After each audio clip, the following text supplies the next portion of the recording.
আন্দুলপোতা উত্তর চব্বিশ পরগনার বসিরহাট অঞ্চলে অবস্থিত এক বিস্তীর্ণ জলাভূমি।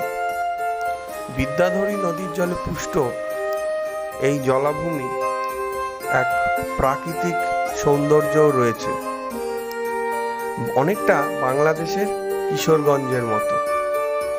তো চলো দেখে নিই কিভাবে আমি পৌঁছালাম আর তোমরাও কিভাবে পৌঁছাবে। এত সুন্দর জায়গা যে তোমার মনকে কিন্তু আকর্ষণ করবেই।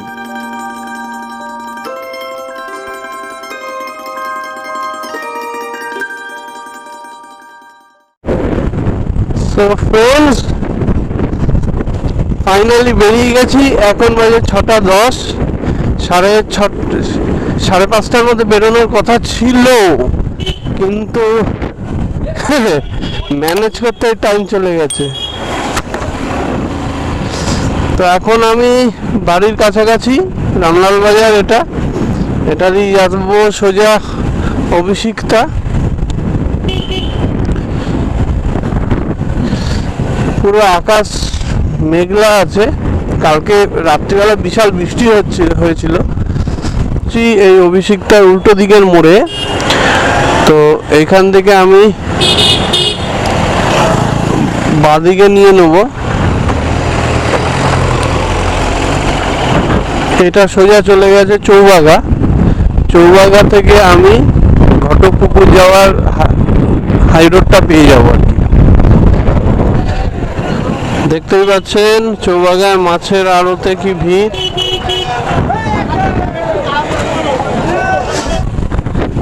এই আসছি, বাইপাসে উঠবো, ঘটকপুকুর মালঞ্চ যাওয়ার রাস্তা। বাঁদিকে সায়েন্স সিটি আর ডান দিকে ঘটকপুকুর চলে যাচ্ছে। এই রাস্তাটাই ধরবো এখান থেকে। তো আগে দেখে নিতে হবে এই রাস্তাটা।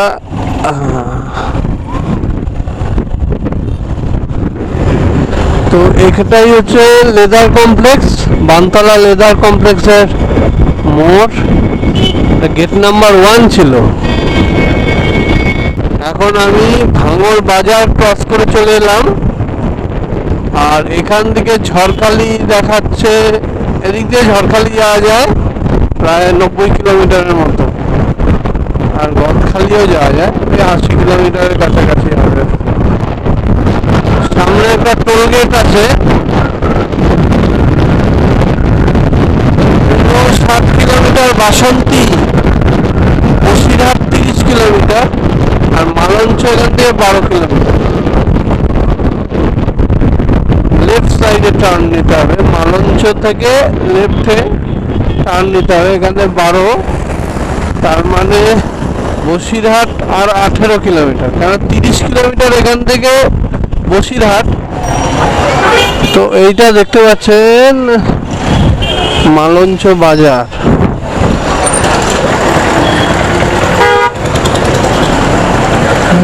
এই উঠে গেলাম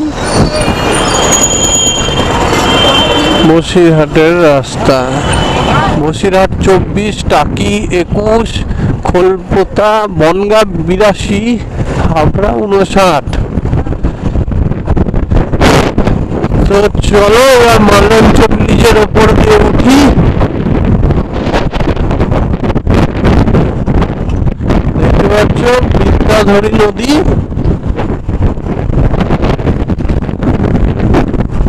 তো আমি এখন চাপাপুকুর রোডের মধ্যে ঢুকে গেছি। এটা বাঁদিকে একটা ক্রসিং আছে, আর ওই যে মেন রোডটা চলে গেছে। আমি এখন চাপাপুকুর রোডের মধ্যে ঢুকে পড়েছি। এখান থেকে সামনেই একটা সাইনবোর্ড দেখবেন, খোলপোতা, চাপাপুকুর সব লেখা আছে। সেই রাস্তাটা ধরে আমরা এগিয়ে চলেছি।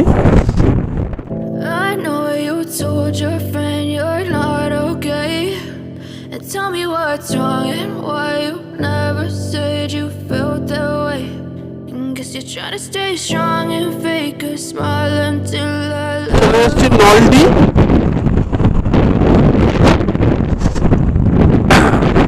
ওই যে দূরে ভেরি দেখা যাচ্ছে, কাছাকাছি কোনো একটা স্পট দিয়ে ঢুকতে হবে।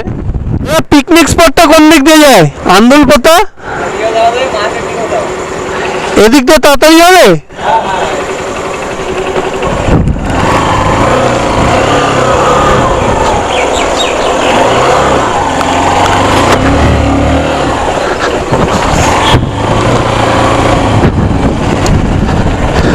তো গ্রামের ভেতর দিয়ে নিয়ে নিয়েছি রাস্তা।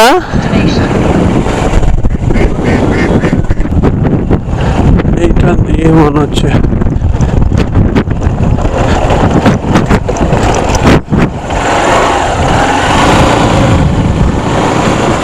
তো চলে এসছি আন্দুলপোতা। দেখুন চারিদিকে শুধু জল আর জল।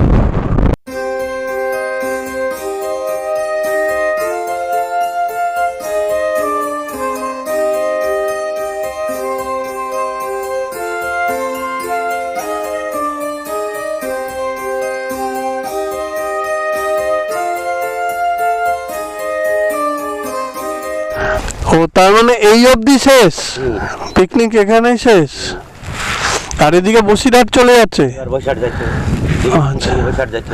আচ্ছা আচ্ছা, তাহলে আমাকে ঘুরে রাস্তা ওই যে লোকজন যাচ্ছে ওই সব ওই রাস্তা কিন্তু চৌমাথা তেঁতুলতলা। আচ্ছা আচ্ছা। আর বেড়াচাপা এখান থেকে কতটা? বেড়াচাপা যাতে গেলে তো খলাপতার ওখানে আগে যাইতে হবে, খলাপতার থেকে বেড়াচাপা যাইতে হবে। ও মানে যত সেই মেন রোডে গিয়ে যেতে হবে। বেড়াচাপা। আচ্ছা আচ্ছা, ঠিক আছে, থ্যাংক ইউ। তাহলে আমার গাড়ি ঘোরাতে হবে।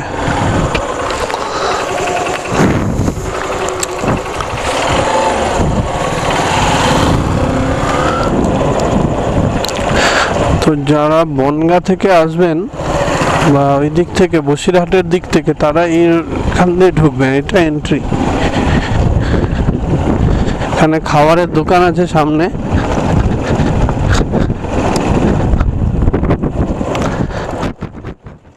তো আমি একটু ভেতরে যাচ্ছি।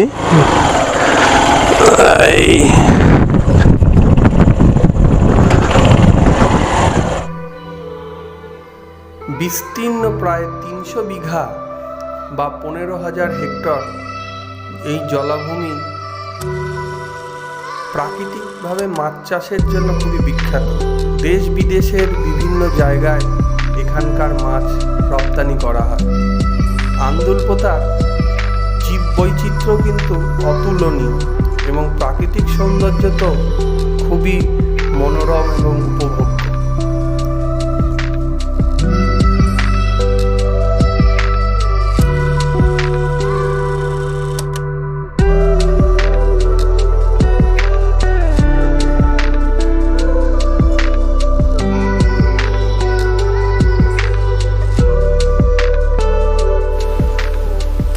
চলে এসেছি আন্দুলপোতা, বহু প্রতীক্ষিত জায়গা। বছর দুয়েক আগে ফেসবুক এবং সোশ্যাল মিডিয়ায় হাইলি পপুলার হওয়ার কারণে এখন ইউটিউবারদের প্রায়ই চোখ হচ্ছে কলকাতার খুব কাছেই আন্দুলপোতা। এটা বসিরহাট ব্লকের অন্তর্গত। আর চারিদিকে শুধু ভেরি আর ভেরি দেখতে পাচ্ছেন। বাই ট্রেন যদি আসতে হয় তাহলে আপনাকে আসতে হবে এই চাপা পুকুর। একটু আগে যেটা ব্লগিংয়ে এই মোটো ব্লগিংয়ে বলছিলাম যে চাপা পুকুর আসতে হবে, এবং সেইখান থেকে টোটো বা অটো করে এখানে আসতে পারা যায়। এছাড়া বসিরহাটগামী যে কোনো বাসে আপনি চাপা পুকুর নামতে পারেন, বা বসিরহাট থেকেও আপনি আসতে পারেন বাই রোড। আর বাইক থাকলে তো কথাই নেই। কলকাতা থেকে যারা আসছেন তারা এইভাবেই আসবেন, আমি যেভাবে এলাম। ঠিক আছে, আমার টাইম লাগলো প্রায় 2 ঘন্টা 10 মিনিট। আরও আগে পৌঁছাতাম। রাস্তার অবস্থা খুব খারাপ আর সুন্দর ওয়েদার। আজকে মেঘলা করে রয়েছে, আর একটু রোদ থাকলে ভালো হতো, ড্রোন শটটা ভালো হতো। আর একটা ঠান্ডা হাওয়া বয়ে চলেছে। আর বনের সময় বলে ওই জন্য তোমার নৌকা বন্ধ আছে। আচ্ছা, এ কি সেই আশ্বিন মাসে খুলবে? না না, বিকেলে খুলবে। বিকেলে 3টা থেকে খোলা হয় এখানে। আচ্ছা আচ্ছা, 3টা থেকে খোলা হয়। হ্যাঁ, এখানে সন্ধ্যে 5টা, 5:30, 6টা অবধি চলে। আচ্ছা আচ্ছা। 3টের সময় আসলে এখানে সময় এখানে প্রচুর লোক আছে, বিকেলের দিকে আসে। অনেক বাইরের লোক এখানে আসে। জায়গাটা এমনি সুনাম আছে, জায়গাটা হ্যাঁ, ভালো জায়গা। আচ্ছা, আপনি কি এই সামনে থাকেন? হ্যাঁ, আমাদের এই গ্রামটার নাম কি সামনে যে আছে? গ্রামটার নাম হচ্ছে নল্লি। নল্লি। আর এটা গেলে যেতে আন্দুলপোতা। আচ্ছা, আমি আন্দুলপোতা দিয়ে ঢুকেছি, আর যারা বসিরহাট দিয়ে ঢুকবে তারা নলদি দিয়ে নল্লি ঢুকবে। দিয়ে ঢুকতে পারে, সাইড দিয়ে ঢুকতে পারে, চাঁদপুর লাইন দিয়ে। আচ্ছা আচ্ছা, চাপাপুকুর। হ্যাঁ, চাঁদপুর লাইন দিয়ে ঢুকলে আচ্ছা আচ্ছা। বসিরহাট থেকে আসতে গেলে 50 কিলোমিটার চাঁদপুর এসে চাঁদপুর থেকে আন্দুলপোতা আচ্ছা। ঢুকে যাচ্ছে রাস্তা। বিকেলের টাইমে প্রচুর লোকের ভিড় হয়। বিকেলেই অ্যাকচুয়াল আসে, আর ওই যে সূর্যটা ডোবে সেই সময় লোকজন সবচেয়ে ভালো লাগে। ভালো লাগে। ফ্রেন্ডস, তো তোমরা শুনলে ওনার কাছ থেকে যে বিকেলে সানসেটটা কখনো মিস করবে না যারা এখানে আসতে চাও। আমি খুব তাড়াতাড়ির মধ্যে চলে এসেছি আর কি। অ্যাকচুয়াল যে কটা ভিডিও দেখেছি সব সানসেটের সময় সবাই আসে।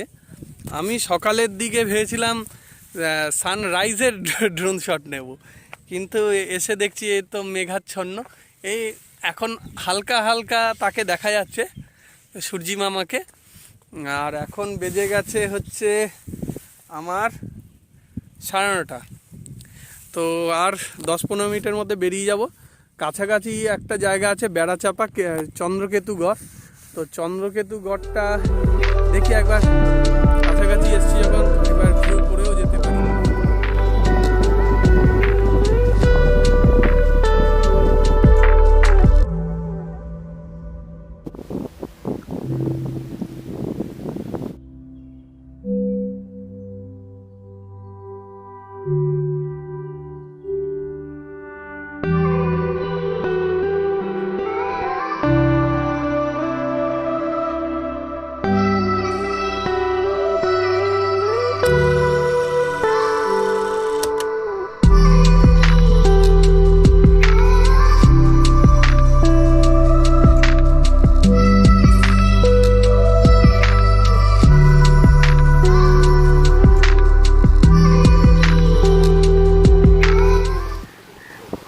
চলেই যাচ্ছিলাম বাড়ির দিকে, বেড়াচাপার দিকে, কিন্তু পথে পড়লো এই ভেরির ধারে সুন্দর ম্যানগ্রোভের একটা অরণ্যের মতো জঙ্গল আর্টিফিশিয়াল তৈরি করা হচ্ছে। কালে দিনে এটা একটা সুন্দর পার্ক হবে। তো যিনি এর দায়িত্ব নিয়েছেন আর কি, তিনি নিজেকে ক্যামেরার সামনে আনতে চান না। তিনি অনেক মানে সবাইকে এই উদ্যোগী করছেন যে কি করে ম্যানগ্রোভ বাঁচানো যায়। এই এরিয়া তো সুন্দরবনে ম্যানগ্রোভ আছে, সেই সূত্রে সুন্দরবন থেকে 10,000 ম্যানগ্রোভ এই এরিয়ায় এনে ম্যানগ্রোভ অ্যাকুয়াকালচার তৈরি করার সক্ষম হতে পেরেছি। এবং সরকারিভাবে আমাকে ভীষণভাবে government of West Bengal, government of India সবাই খুব সুসাহায্য করেছে। তার একটা ভিডিওতে এটা সম্ভব নয়, ওনার জন্য একটা স্পেসিফিক একটা ভিডিওতে ওনার কর্মকাণ্ডের সম্পর্কে আমি বলবো। তো ততক্ষণে বাই। লেবু, বাহ, এইটা আমার খুব পছন্দের জিনিস, লেবু। গরমে যা লেবু দরকার হয়।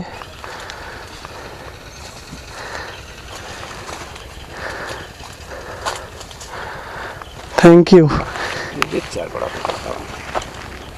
এই চাপা পুকুরের রাস্তাটায় চলে এসেছি। তো আমি এখন চাপা পুকুর রোডে রয়েছি, মানে একদম স্টেশনের কাছে। যে স্টপেজ থেকে আপনাদের যেতে হবে, এই যে চাপা পুকুর, ওই যে স্টেশন, আর এখানে টোটো ফোটো রয়েছে, এখান থেকে যাওয়া যাবে। তো এখন আমি চলে এসেছি, প্ল্যান চেঞ্জ, রাস্তায় পড়লো ধান্যকুরিয়া জমিদার বাড়ি। তো সেটা আমি দেখে যাব এখান থেকে। এখান দিয়ে জিজ্ঞেস করে নি, দাদা এখানে ধান্যকুরিয়া জমিদার বাড়ি কোন দিকটা হবে? এদিকে অনেকটা। জমিদার বাড়িটা কোন দিকটায়? হ্যাঁ হ্যাঁ হ্যাঁ হ্যাঁ, হ্যাঁ, গেলে পরপর 3টে জমিদারদের বাড়ি পড়বে। আচ্ছা, গায়েনদের জমিদার বাড়ি। প্রথম পড়বে গাইনদের জমিদার বাড়ি পড়বে, আচ্ছা তারপরে সাউ আচ্ছা বল্লভ, আচ্ছা আর এদের পাশাপাশি মন্দির আছে, ঠাকুরের মন্দির আছে। আচ্ছা। ব্রিটিশ আনুগত্যে যেসব ধনী পরিবার জমিদারে পরিণত হয়েছিল তাদের মধ্যে ধান্যকুরিয়ার গায়েন পরিবার অন্যতম। 1900 শতকের মাঝামাঝি গোবিন্দচন্দ্র গায়েন ও মহেন্দ্রনাথ গায়েন তৈরি করেন গায়েন রাজবাড়ি। প্রধানত তারা পাট, গুড় এবং অন্যান্য কৃষিজ ফসলের রপ্তানির মাধ্যমে তারা ধনী এবং সম্পত্তিশালী হয়েছিলেন। এর অনতি দূরেই রয়েছে শাহু রাজবাড়ি। পতীতচন্দ্র শাহু প্রায় 200 বছর আগে এই বাড়িটির নির্মাণ কার্য শুরু করেন।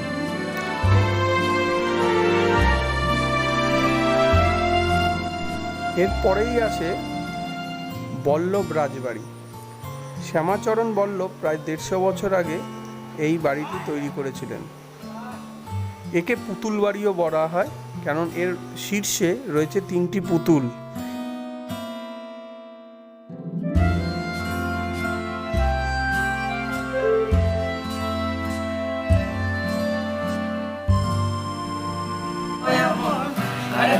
বসে বসে রং মাখে ও এমন একনে ছবি আঁকে এক মনে ও এমন একনে বসে বসে রং মাখে ও আবার সেই ছবি কার নষ্ট করে মন জানো না তোমার ঘরে বসত ঘরে হয়েছ না তোমার পাবো না না না ছেড়ে দিলে সোনার গৌ আর পাবো না না না ছেড়ে দেব না তোমায়। চন্দ্রকেতুগড় বরাহমিহি ও খনার পার্শ্বভিটে। এখানে প্রাক মৌর্য যুগের কিছু স্থাপত্য দেখা গিয়েছিল। রাখালচন্দ্র বন্দ্যোপাধ্যায়ের নেতৃত্বে এখানে কিন্তু খনন কার্য সম্পন্ন হয়।